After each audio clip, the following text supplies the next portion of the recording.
గెలుపుతో వచ్చే మజాకు, సక్సెస్తో వచ్చే కిక్కు అలవాటు పడ్డవాడు ఒక్కసారిగా వాటికి దూరంగా ఉండలేడు. కానీ మురారి గట్స్ వేరు. సక్సెస్ ఊపులో ఉన్నప్పుడే కెరీర్కు ఫుల్ స్టాప్ పెట్టిన ప్రొడ్యూసర్ కాట్రగడ్డ మురారి. సీతామాలక్ష్మి, గోరింటాకు, త్రిశూలం లాంటి సినిమాలు ఆయనకు సక్సెస్ ప్రొడ్యూసర్ అనే ముద్రను తెచ్చిపెట్టాయి. 12 ఏళ్లలో తన యువ చిత్ర బ్యానర్ కింద ఆయన కేవలం 8 చిత్రాలే నిర్మించారు. సినిమా వ్యాపారంలోనూ కళాత్మకత ఉండాలనే సిద్ధాంతం మురారి సొంతం. ఆయనను ఓ మొండి ఘటంగా సినీ పరిశ్రమ ముద్రవేసింది. నేను డబ్బులు పెట్టి తీస్తున్నాను కాబట్టి సినిమా మీద మొత్తం నా పట్టే ఉండాలి అని చెప్పే డేరింగ్ నిర్మాత కె మురారి. నా సినిమాలు ఇచ్చిన సక్సెస్తో నేనిప్పుడు హ్యాపీ అంటారు మురారి.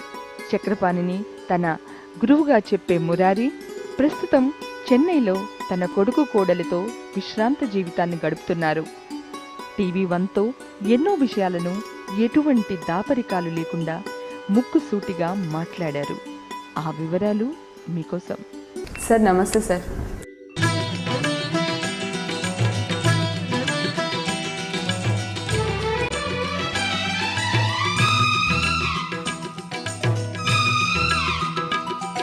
శోభన్ బాబు గారు మీ ఫ్రెండ్ అని చెప్పారు కదా, సో ఆయన రూటే మీరు కూడా ఫాలో అయ్యారా? ఒక రకంగా శోభన్ బాబు తర్వాత బలరాముడు అనే సినిమా చెప్పి నీకేం నన్ను మానేమన్నావు, మేము ఇద్దరు అనుకున్నాడు ఎప్పుడు. తర్వాత ఆ సినిమాతో ఈ ట్రెండ్ చూసి ఇక అనవసరం అనుకున్నాను. ఎందుకు హ్యాపీగా రిటైర్ అయిపోతూ ఉన్నది సార్. 4 ఏళ్ళు 5 ఏళ్ళు నోట్లు వెళ్తున్నంత కాలం సార్ సినిమా ఫీల్డ్కి వచ్చాం, దాని మీద సంపాదించాం, దాని మీద మళ్ళీ నాశనం ఏదో సినిమా ఫీల్డ్లో పోయి డబ్బులు పోయి ఎందుకు వచ్చామని ఈ ఫీల్డ్ అనుకోవడానికి అవసరం లేదు. చక్కగా హాయిగా మంచి పాటలు అనేది కూడా. అంటే ఇంకొక చిన్న తమాషా ఉందండి. సీతామాలక్ష్మి కనుక ఇంత పెద్ద సక్సెస్ కాకపోతే నేను కూడా బహుశా డబ్బులు ఉండేవాడినేమో. కానీ నేను ఎప్పుడు ఆ బూతుల పాటలు డబుల్ మీనింగ్ నాకు జగపతి వాళ్ళ సినిమాలు తింటున్న ముద్దు అంటే చేత పాట కూడా నాకు మహా ఇష్టం. నాగేశ్వరరావు ఏమిటి ఈ పాట ఇదే. ఎందుకంటే ప్రేమనగర్లో లేవమంట ఆ పాట వచ్చినప్పుడల్లా బయటికి పోయేవాడిని. రామనాయుడు గారికి ఒకసారి నేను జీవిత తరంగాలకి ఆయన పిక్చర్లో చక్రవాకానికి అసిస్టెంట్కి పనిచేసేటప్పుడు కూడా ఇదే సరదాగానే మీకేం కరెక్ట్ ప్రకాశ్ రావు గారిని అడిగా. ఆయన దగ్గర పనిచేసాను. నేను పనిచేయటం అంటే ప్రేమనగర్ హిందీకి చక్రపాణి గారి దగ్గర ఉండేటప్పుడు వెళ్ళేవాడు. లేదు అడిగారు అనేవారు. అంతేగా అలాంటి దిష్టి పాటలు నేను పెట్టలేదు కానండి. కొంచెం అభిమానుల్లో కొంచెం జారినట్టుగా ఉన్నాను, నాకు అది గుర్తులేదు.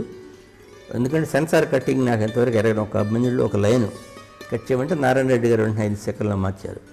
నా లేదు గడిసిన కోరిక తాళం తడుతుంటే ఏదో ఆ పాటలో 2వ లైన్. సెన్సార్ కట్టింగ్స్ అనేది అసలు ముందు ఇష్టం లేదు. అంటే అది ప్రిస్టేజ్ కింద లెక్క. ఇప్పుడు సీతారామ కళ్యాణం బెస్ట్ సైడ్ స్టోరీ అని ఇంగ్లీష్ పిక్చర్. అది బెస్ట్ సైడ్ స్టోరీకి ఒరిజినల్ తీసుకుంటే రోమియో అండ్ జూలియట్. చాలా పచ్చి సినిమాకి ఒక జానకి రావడం మూగ మనసు.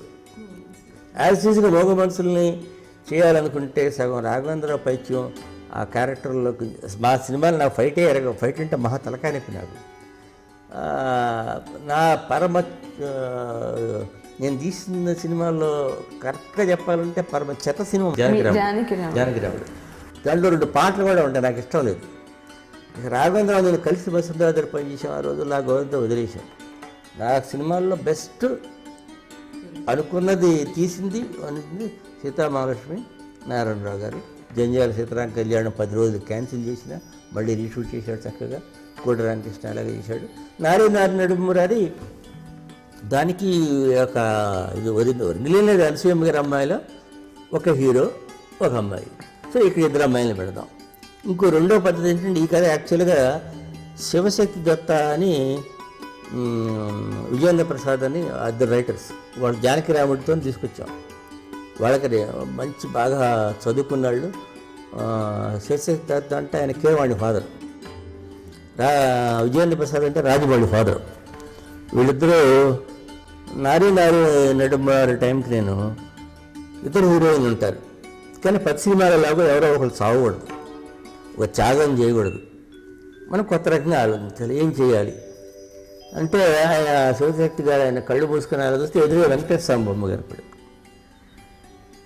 అక్కడ ఇద్దరు సావిత్రి గారు వెంకటేశ్వర స్వామి కథ అంటే పుల్లయ్య గారి వెంకటేశ్వర మహోత్సవం కథ మేము అనుకున్నాం. సావిత్రి గారు యశ్వలక్ష్మి గారు, మధ్యలో రామారావు గారు నలిగిపోతారు. ఇద్దరి మధ్య తగాదా ఆయన తీర్చలేక ఆయన వెనక్కి వెళ్ళి సరిగా అయిపోతుంది. అది ఇక్కడ ఈ సినిమాలో కూడా అలాగే చివరి క్లైమాక్స్ సీన్లో కూడా ఇద్దరిలో ఎవరు చేసుకోవాలని కన్ఫ్యూజన్ వచ్చేప్పుడు వెంకటేశ్వర స్వామి ఆయన మీదకి నెట్టేసాం, దేవుడి మీద. బాబు స్వామి వెంకటేశ్వర పెద్ద సెట్ అక్కడ దేవుడి దగ్గరికి వెళ్తే ఆయనే మాట్లాడటం, ఆ సీన్ ఎంజాయ్ చెప్తాడు. డబ్బింగ్ ఆయన కొన్ని మార్పులు చేశాడు, చాలా అందంగా చేశాడు ఆయన. చివరికి మళ్ళీ ఇద్దరు అమ్మాయిలు రావటం, ఆ పాట కంటిన్యూ అయిపోతే ఇరువురు భామల కౌగిలిలో ఇరుకుని పడిన గీతం అని కంటిన్యూ అయితే ఫినిష్ అయ్యేది, సినిమా ఎండ్ అయిపోద్ది. ఇరువురు భామల కౌగిలిలో స్వామి ఇరుకుల పడి నీవు నలిగితివా, సవకుల సంగ్రామంలో పతులది వెనకడుగే, ఇంకులిద్దరైనప్పుడు ఇంతే గతిలే, సవకుల సంగ్రామంలో పతులది వెనకడుగే.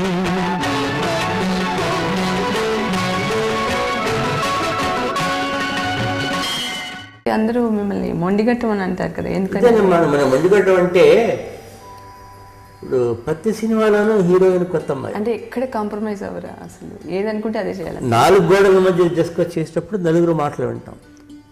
ఇక్కడ డిస్కస్ చేసింది సెట్ మీదకి వెళ్ళి డైరెక్టర్ కాదు కదా, ఎవరు మార్చడానికి లేదు. రెండోది, నాకు మ్యూజిక్ మహా ఇష్టం, నా మ్యూజిక్లో ఏ డైరెక్టర్ ఇంటర్ఫీర్ అవడానికి లేదు. కంపోజింగ్ కూడా నేను రానివ్వను, రికార్డింగ్ కూడా రారు, రీ రికార్డింగ్ కూడా రారు. మొదట్లో విశ్వనాథ్ గారికి వచ్చిన ఒక మావి చిగురు తినగానే పాటకు బదులు ఇంకేదో పాట ఆయన సజెస్ట్ చేస్తే నేను ఒప్పుకోగలను. మహాదేవన్ గారికి కూడా మొదట్లో కొంచెం నేను కొన్ని అన్ని పాటలు ఒక రకంగా ఉండకూడదన్న తర్వాత ఆయనకు అర్థమయ్యి రెండో పిక్చర్కి ఆయనకు అర్థమైపోయి, ఎందుకంటే ఆయన పాట బాగాలేదని చెప్పడం నాకు అంత ధైర్యం లేదు ఆ రోజుల్లో. సో ఇంకో పాట రికార్డ్ చేయాలి. 9 పాటలు 10 పాటలకు గోరింటాకు రికార్డ్ చేశాం, పిక్చర్లో ఉన్న 7.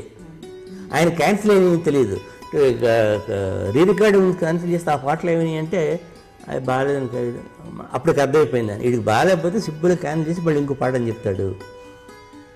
ఆయన ఆ రోజుల్లో చక్రవర్తి తీసుకునే దానికి డబ్బులు ఇచ్చాడు. మహాదేవన్ గారు నాకు ఎప్పుడు నెలకి 10 రోజులు, మొత్తం 6 నెలలు కంపోజింగ్. ఆ రోజుల్లో అలా నాకనే కదా ఎవరికైనా ఆ రోజుల్లో అలా ఉండేది.